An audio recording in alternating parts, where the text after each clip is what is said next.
Okay, we're at the end of our first week on peace, but don't worry, because next week we're going to jump right back into peace. And we're going to look today at Leviticus 26. And it's talking about a blessing that was being declared over the children of Israel. And part of that blessing we see in Leviticus 26, verse 6.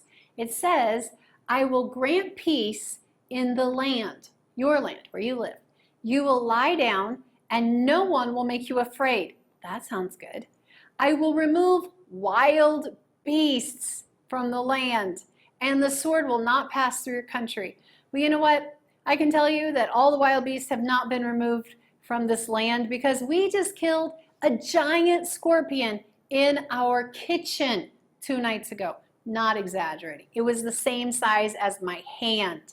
Anyway, God's always there, and He's so faithful, and I'm so thankful for that. But mostly, there are not giant wild beasts running through the land. We don't have to worry about being eaten by a lion or a tiger. But you know what some other things are that are like wild beasts to us? Some of us are really afraid of the COVID monster. But you know what God says? I will remove wild beasts from your land. And before that, He says, you will lie down, and no one will make you afraid. I love that promise. No one will make you afraid. Well, you know what? This is Old Testament. It's an old covenant. But you know what? The new covenant is even better because God says the new covenant was built on old covenant with even better promises. So if this was there, even more than this is there for us today. Amen? That's exciting. So let's see what Paul had to say. Paul, who was imprisoned, beaten, stoned, shipwrecked. Paul had some tough stuff happen.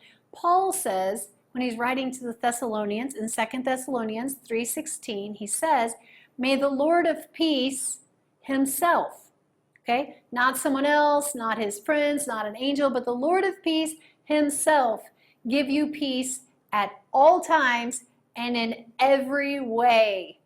Wow, Paul really understood that peace is not about your situation. He knew because he had faced so many things. He still had the confidence that he could write to them that the Lord of peace could and desires to give them peace in all situations and at all times. Amen. That's what I want. So it's our choice. And there's a quote that says, sleep in peace tonight, no matter what. Sleep in peace tonight because God is bigger than anything you will face tomorrow. And I know that's true. And I hope that you know that's true. I hope that you know whatever situation you're in, whatever you're facing, you can lay down in sweet, peaceful sleep tonight because your God is bigger than anything you're going to face. And we're here. And if you want us to pray with you, we are so happy to pray with you.